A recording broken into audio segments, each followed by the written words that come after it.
Hey guys, Donnie here at the Mara Group, eXp Realty, Memphis, Tennessee, and today we're going to talk about 4 things you can do once you start making profit in your real estate business. Let's talk real estate.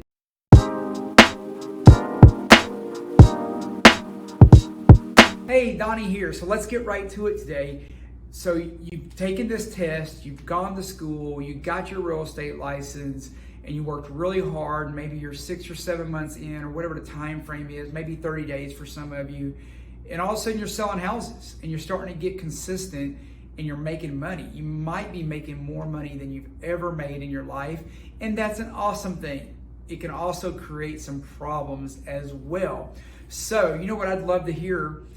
Down in the comments section, stick in there how long it took you to sell your first house and start making money once you got your real estate license. Some people I know sell houses the first month. Some it might take a year for them to get some traction. So now that you're doing that, you're selling that money, you're making that money, you're selling some houses, what should you do with the money? Well, I thought of a few things you should do with any extra money that you make. Not in any particular order, but just something that might help you out. Number one, you definitely need an emergency fund. If you're paying for anything in your business, anything that is a monthly expense, anything could happen at any time that shuts your business down. You could have a car breakdown and now you can't go show houses. You could have a computer crash and you need a new computer, cell phone. These things are ridiculous nowadays.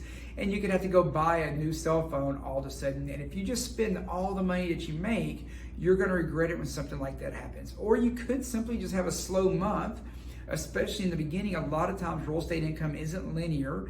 It varies from month to month. And even though you could do really well your first year, you could have a month or two in there where you don't make any money. And having some emergency savings lets you keep the lights on and it lets you not be desperate, but still be able to focus on selling houses. Put in the comments how many months of emergency fund you think is smart for real estate agents to have. So certainly I've got my ideas and I hear some different numbers, but I'd love to see what you all think in the comments. Another thing you've got to start thinking about immediately when you start selling houses is taxes. You are now self-employed and you may not have ever been self-employed before. That means no one is taking taxes out of your check. And guess what? The IRS still wants their money. Obviously consult with your accountant. You might need to pay estimates, you might not. Your accountant should be able to guide you and help you with your state as to how much you should set aside, what estimates you should pay, that kind of stuff. But regardless, what I do know is Uncle Sam is coming for a portion of your paycheck, so be prepared for it. The fees and the interest that the IRS charges is absorbent. It's huge if you get behind on those taxes and you aren't able to pay. And even worse, if you're doing your taxes next year and you didn't pay for this year, your tax bill for this year is due by April 15th. And guess what? Your first estimate for next year is due by April 15th as well. So you get a double whammy. So you're way better off to be ahead of that now.